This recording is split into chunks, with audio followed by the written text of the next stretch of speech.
নমস্কার, village agro চ্যানেলে আপনাদের স্বাগত। তো আজকের এই ভিডিওতে আমরা 5টি উচ্চ ফলনশীল লম্বা বেগুনের বীজ নিয়ে আজকে আমরা আলোচনা করব। ওই বীজগুলো আপনারা কোন কোন সিজনে লাগাতে পারবেন এবং এই বেগুনগুলোর কি কালার হয়, কতদিনে আপনারা এটার প্রথম ফসল পাবেন, তারপর কতদিন লংজিভিটি থাকে, কতদিন আপনি এই ফসল পাড়তে পারবেন এবং এইগুলোর ওজন কেমন হয়, শেপ কেমন হয়, এগুলো নিয়েই আজকের এই ভিডিওটা। তাই আমি প্রথমেই যে বীজটার কথা বলবো সেটা হলো সেমিনিস কোম্পানির শামলি F1। তো এই যে বেগুনের ভ্যারাইটিটা, এটার যে বেগুনটার কালার পার্পেল কালারের হয় এবং এই বেগুনটা শেপগুলা কিন্তু লম্বা, এটা লম্বা বেগুনের। তো এই যে বেগুনগুলো আছে, এই বেগুনগুলোর ওজন হয় আপনার 90 থেকে 95 গ্রামের মতো এবং আপনারা জমিতে চারা রোপণের 50 থেকে 55 দিনের মাথায় আপনারা এটা প্রথম ফসল তুলতে পারবেন এবং আপনি যদি সঠিকভাবে এটার পরিচর্যা করতে পারেন তাহলে আপনি পরবর্তী আরও 2.5 থেকে 3 মাস অবধি এটার ফসল তুলতে পারবেন। একটা কথা বলে রাখি, আপনারা যখন বেগুনের চারা জমিতে রোপণ করবেন তখন কিন্তু চারার বয়স 30 থেকে 32 দিনের হওয়া চাই। এই জিনিসটা আপনারা একটু মাথায় রাখবেন। তারপর দ্বিতীয় নম্বরে আমি যে বীজটার কথা বলবো সেটা হলো ভিএনআর কোম্পানির ভিএনআর 125। এটার যে বেগুন সেটার কালার ডার্ক পার্পল কালারের হয়ে থাকে এগুলা এবং এই বেগুনের ওজন আপনার 80 থেকে 120 গ্রামের মধ্যে থাকে এবং এটারও যে শেপ সেটা লম্বা। এগুলা সব লম্বা বেগুন।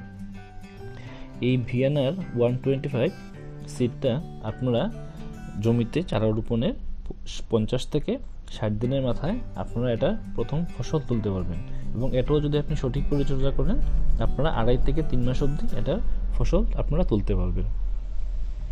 তারপর 3 নম্বরে আমি যে বীজটার কথা বলবো সেটা হলো শাইন কোম্পানির F1 লাকি। এই বীজটার ফলনও খুবই ভালো। এটার যে কালার সেটাও পার্পল কালারের হয় এবং বেগুনগুলোর ওজন 100 থেকে 120 গ্রামের মধ্যে থাকে। এই বেগুনটার সাইজ মিডিয়াম, আপনার 20 থেকে 25 সেন্টিমিটার হবে লম্বায় এবং এগুলো একটু মোটা সাইজের থাকে। ফলন কিন্তু খুবই ভালো এটা। তো এই বীজটা আপনার জমিতে চারা রোপণের 60 থেকে 65 দিনের মাথায় আপনারা এটা প্রথম ফসল তুলতে পারবেন। তারপর আপনি 3 মাস অবধি এই ভ্যারাইটির ফলন আপনারা নিশ্চিন্তে পেয়ে যাবেন। তারপর 4 নম্বরে আমি যে বীজটার কথা বলবো সেটা হলো সানগ্রো সিড কোম্পানির PPL 74। এই যে ভ্যারাইটিটা, এই ভ্যারাইটির বেগুনের কালার ডার্ক পার্পল কালারের হয়ে থাকে এবং এই যে বেগুনটার ওজন আপনার 75 থেকে 80 গ্রামের মতো থাকে এবং এই যে বেগুনের ভ্যারাইটি সেটাও আপনার লং বেগুন, অর্থাৎ লম্বা ভ্যারাইটির বেগুন এগুলা। তো এই ভ্যারাইটির চারা আপনি জমিতে রোপণ করার পর আপনি 60 থেকে 65 দিনের মাথায় আপনারা এটার প্রথম ফসল তুলতে পারবেন। তবে মনে রাখবেন, আমি আগেও বলেছি, আপনারা যখন এইসব বীজ থেকে চারা করে জমিতে রোপণ করবেন তখন যেন চারার বয়স 30 দিনের উপর থাকে। আবার 40 দিন থেকে বেশি দেরি করবেন না, তখন চারাগুলো ঠিকঠাক হবে না। তো আপনাদের 30 থেকে 32 দিন বা 33 দিনের যে চারা, ওই চারাগুলোকে আপনার জমিতে রোপণ করতে হবে। এবং 5 নম্বরে আমি যে বীজটার কথা বলবো সেটা হলো কলস কোম্পানির BSS 980। এই ভ্যারাইটিটা যে কালার, বেগুনের কালার, সেটা লাইট ব্লু কালারের হয়ে থাকে, অনেকটা pink but light blue colour ধরে নিতে পারি আমরা এটা। তো এটার যে ওজন হয় বেগুনের সেটা 80 থেকে 100 গ্রাম এবং এই বেগুনটাও লম্বা ভ্যারাইটির বেগুন। তো আপনারা জমিতে চারা রোপণের 60 থেকে 70 দিনের মাথায় আপনারা এই বেগুনের চাষ করতে পারবেন। এখন আলোচনা করি আমরা বেগুনের সিজন নিয়ে। এই যে যতগুলো ভ্যারাইটি আমি বললাম সবগুলো ভ্যারাইটি আপনারা রবি সিজন, খারিফ সিজন এবং সামার সিজনে আপনারা এগুলো চাষ করতে পারবেন। তবে একটা জিনিস আপনাদের খেয়াল রাখতে হবে, আপনারা যদি রেনি সিজনে এই বেগুনগুলো চাষ করেন তখন আপনার জমিতে জল নিকাশের যে ব্যবস্থাটা সেটা খুব ভালো রাখতে হবে।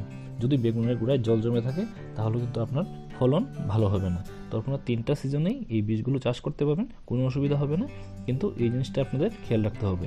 এবং আরেকটা জিনিস মনে রাখবেন, বেগুনের জন্য কিন্তু একটু তাপমাত্রা লাগে, অর্থাৎ আপনি খুব ঠান্ডাতে বেগুন চাষ করে দেখবেন গাছগুলি বাড়ছে না, তারপর দেখবেন ফলনটা একটু কমে যাচ্ছে। তো এইসব কিছু সমস্যা হয়। তো তো আমি যে সিজনগুলো আপনাদেরকে বললাম, আপনারা নিজেদের থেকে এগুলোকে একটু মিলিয়ে নেবেন, কারণ সব জায়গায় সবসময় সমান ওয়েদার থাকে না। তাই ওয়েদারের কন্ডিশনের উপর ডিপেন্ড করেও অনেক কিছু আপনাকে বীজগুলো চেঞ্জ করতে হয়, বা আপনারা একটু বীজ হিসাবে বীজগুলো লাগাতে পারবেন।